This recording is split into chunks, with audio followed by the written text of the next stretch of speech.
G'day guys, welcome back to another video on the channel. This is my first video for 2024. Exciting times. I've taken quite a long break, but hopefully I should be able to get some more content out for you guys during this off season. It's been a pretty lackluster off season with absolutely nothing happening, and I've had just other priorities and just haven't been able to really make any videos. But this is obviously the pretty big video. I'll be doing my ladder predictions, early 2024 ladder predictions. Very early, obviously.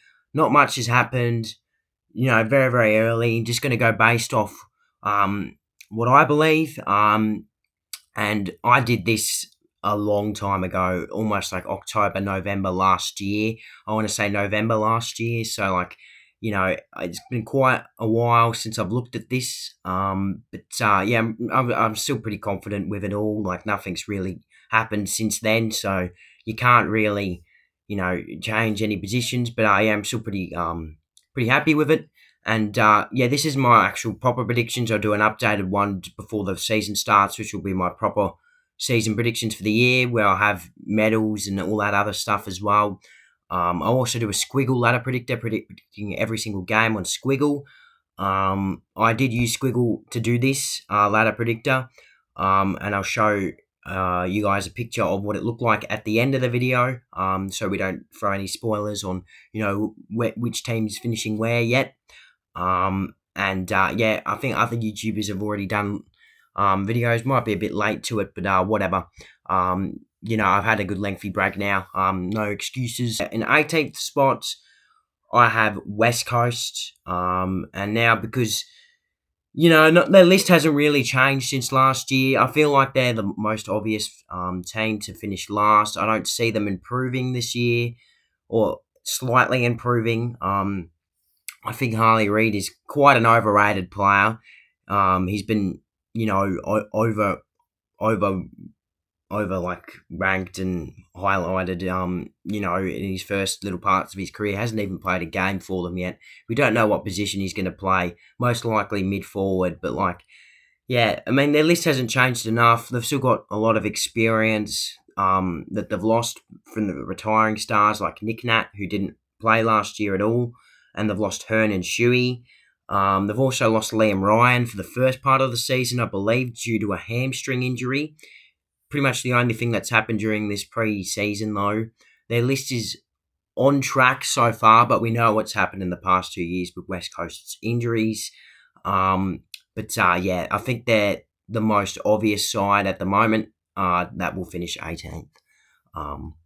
In 17th place, I have them improving quite a bit, but still I don't see any team finishing below them, and that's North Melbourne. Like, their list is getting better. It's their depth is getting stronger. They've added some talent with Dylan Stephens and Zach Fisher, who should slot straight into that best lineup. Harry Sheasel, he's having a pretty big preseason, I think, so far. And unfortunately, Taron Thomas is little news and the little rumor is that this week that he's had another behaviour scandal, which isn't good. He's being investigated again, so. There's lots of bad things still happening at North Melbourne. Drafted really well, Colby McKercher, Zane Dersma, all those type players, that they should, get a lot of games. And yeah, I don't see them challenging any team above them too much, really. And that's why I have them in 17th. In 16th, pretty big drop-off from last season. Probably the first team I'll have sliding quite a bit is Richmond. Most people would have them in their bottom four, I feel. I just do not see anything from Richmond next season. I just do not see any improvement. I see it going the reverse. I don't see their rebuild going well.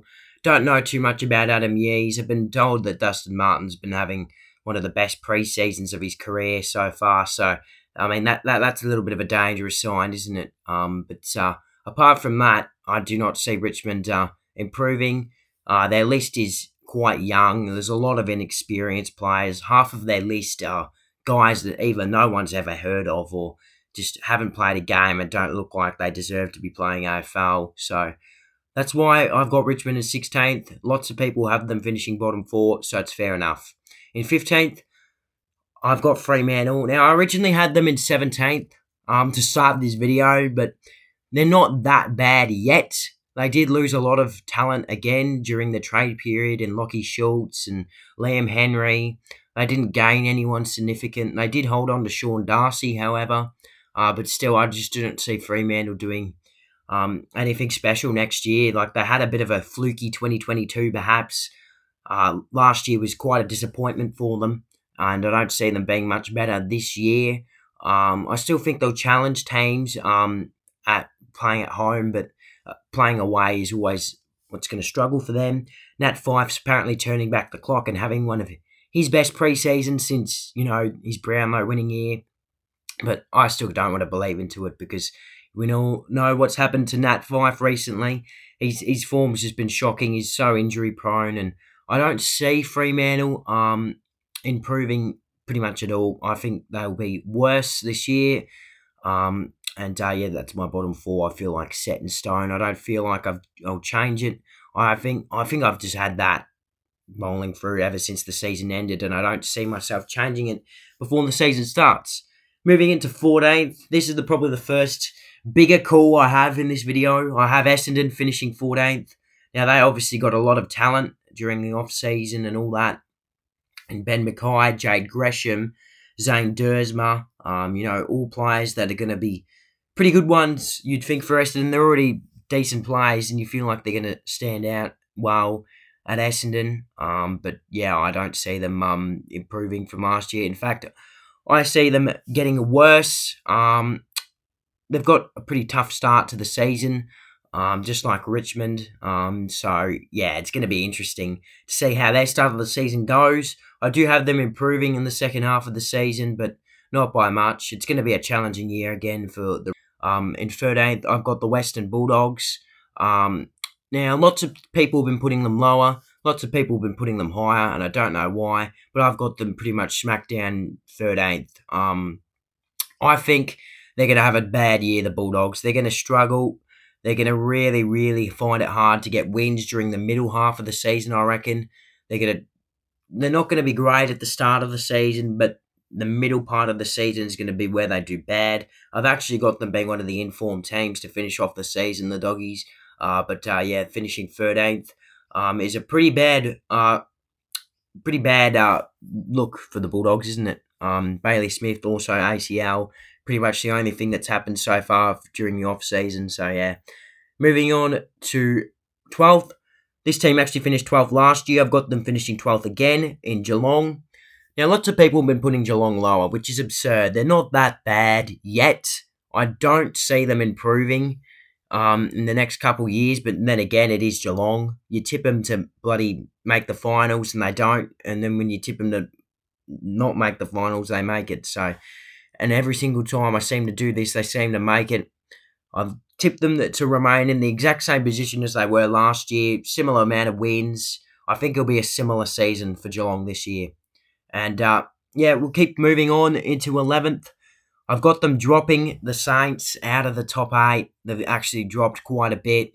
I don't see them being much worse than last year. I just see other teams just being better than them.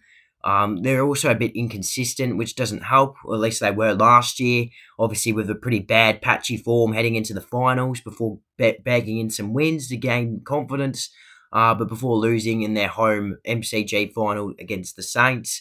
It'll be interesting to see how they go this season, though.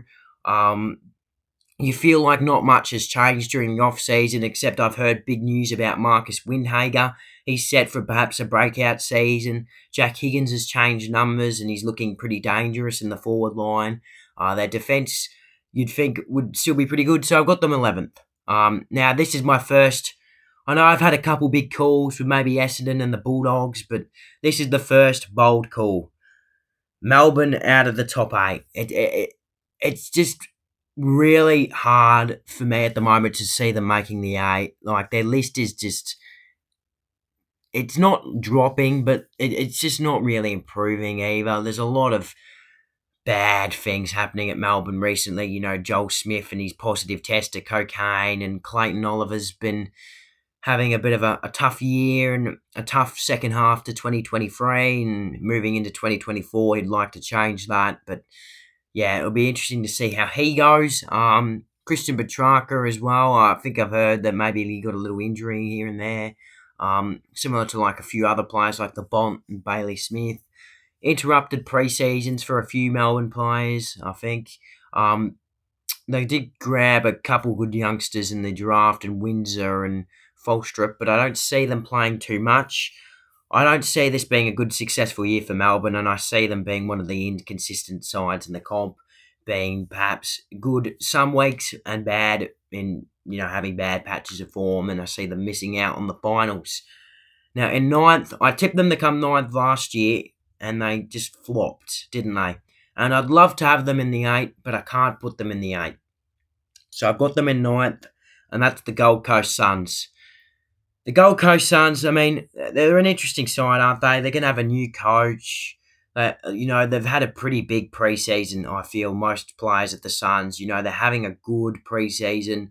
They're looking pretty dangerous. I've seen other YouTubers put them in the top eight or in their top eights, and I'd love to, but I just don't see them doing it. But Jesus, they have the best fixture by a mile this year. The AFL really wants them to make the finals, and yeah, I've actually got them being up in the top four for the first half of the season and dropping. So maybe it's going to be, a decade on from that 2014 cursed year. Maybe it's going to happen again. But yeah, I'd love to make them. I'd love to see them make the finals, but I've got them in ninth as the best spot. I see them probably finishing this year. Now in eighth, this is a ridiculously bold call, and if you guys probably realised it by now, where's this team? They finished bottom four last year. They weren't great for majority of the year. They did have some good games in there though. They challenged some of the top half teams. I pretty much got their prediction spot on last year, so it'd be lovely to get it spot on again this year, wouldn't it? I've tipped Hawthorn to come eighth, and I've chucked in so many bold calls to start the season off for Hawthorn. I think they're going to have a breakout year. They're going to overachieve massively. They're going to make the finals under Sam Mitchell. They're going to, play an away elimination final. And I think they're going to have lots of stars. And my medals at the moment, I reckon most of the players belong to Hawthorn at the moment. So they're going to have a breakout year. They're going to overachieve massively. And yeah, they're going to play some good, brave, bold football and hopefully some enjoyable football. They've still got quite a young list, but they've got some superstars in there. I might be overreacting a bit here, but I've got Hawthorn in my top eight. Moving on to seventh. Now, this is an interesting one. Obviously, like I said earlier, before I started this video, I did this in November. I kind of feel like I probably should have this team higher. But for now, I've got them in seventh, and that's Sydney. I just feel like, they've got a lot of new players that they might, they're quite overrated, I feel. The Swans, they're not that good yet. We haven't seen them actually play a game with this team. It's going to be very interesting to see how this team works. They've got a new ruckman, a really good ruckman. Does that change their game style? Callum Mills, who was, supposed to be like the captain, is out for the first half of the season, I believe. It'll be interesting to see how the Swans go. I've got them in seventh for now, but it could change. In sixth, I've actually got the other Sydney team in Greater Western Sydney. I do see them improving on their ladder position from last year, but I don't really see them improving on maybe their finals position. They'll be a good side. Again, Adam Kingsley's a great coach, in my opinion. Probably one of the better ones in the competition. They've got a great list. They've got some great players. I feel like Tom Green's going to have a breakout season and be up there for the Brownlow. There's going to be a few others you feel. Can't wait to see how Briggs goes again in his, second year as ruckman. Hopefully a full year this time as ruckman. It'll be interesting to see how he goes. And can't wait to see how the Giants go in their second season because they were a couple points away from making a grand final after the season they had the year before. They were unbelievable, the Giants, and I do think they'll be pretty good again this year, but maybe not as good. They overachieved a bit last year, perhaps, with that list that they had. They haven't really improved it. That's why I've got them in sixth. In fifth position, I've got Port Adelaide dropping out of the top four. I do not think Port Adelaide will be as good this year, but I do expect them to still be, one of the benchmark teams of the competition. They're still a really good side at home. They've got a great list. They've all but improved it. Connor Rosie, I'm really excited to see how he goes as a first-year captain. And that team, just the midfield gel, just worked perfectly last year. Maybe get a little bit more consistent. They were a little bit inconsistent to finish off the season, which is why they went out in straight sets, in my opinion. I don't see them going out and, not winning a final again this year. I do think they'll be better in the final series this year. Now, in fourth, I've got Adelaide. Bold call yet again. I've got Adelaide making the top four after just missing out on the finals last year. That game against Sydney last year just cost them. It just messed up their whole season, completely cost them. They probably would have made the finals, I think, if they won the game, or if not, would have finished like ninth or something. I can't quite remember, but yeah, they had a fantastic year. Tex Walker's bound to go around another year and just dominate again. I think they've got a few young players that could really shine, like Sam Berry, Darcy Fogarty. I think the Crows, they're going to be pretty much unbeatable again at Adelaide Oval, and I think they'll start to be a little bit more consistent away from home as they gain more confidence and more games into some of the younger players. Now, in third spot, I've got Carlton. I do see Carlton making the top four. They missed out last year, but they had a fantastic year and almost made a grand final. Them and GWS, that was a crazy turnaround. Like, you just speak about crazy turnarounds. It's still so hard to believe how well they did it last year, Carlton. It was great to see them make the finals again. And I do think they will be a benchmark side and really, really difficult to beat at the MCG. They've got a great team. Their defence will be great. Their forward line will be great again. Their midfield just looks amazing on paper. It'll be interesting to see how they go. Now, in second, I do not have them finishing first again. I've got my team, the Pies. I just don't see us having as good as a year as last year. I think last year we were really, really good in the home and away season, then dropped off at the back end and then just clutched it maybe in the finals. Obviously last year was a fairy tale year. Would like to go around and try and do it again, but I've got us in second, not being minor premiers. Our list hasn't really changed too much, though we've got Lockie Schultz now. We've got some good young players in Chu Jath and Harry Demeter. Be interesting to see how they go. It'll be interesting to see how the team goes with all the boys now. They'll have so much experience heading into this year. What could be Pendlebury's last year. It's going to be a fairy tale year, hopefully, for him. It'll be crazy celebrations if he makes it to 400 games. Just had to mention it in this video, didn't I? And obviously, if you can tell by now, the team that's missing is the team that I've got in first in Brisbane. I do think they will be elite again at the Gabba. They didn't lose a game at the Gabba last year, and I don't really see them losing another one at the Gabba this year. And they'll be a fantastic team. They're going to get more consistent away from home, and especially at their hoodoo venue, the MCG. I do think they're going to have a superb season and finish minor premiers. They simply have to. I personally think this year is probably the last that Brisbane's got to maybe push and win the grand final, especially with the Gabba due for like renovations and upgrades in the next coming years. Hopefully you guys enjoyed my early season ladder predictions. I'll now show you my squiggle ladder as it stands, and I'll also maybe go through and scroll through what my fixture looks like as well and all the games I predicted.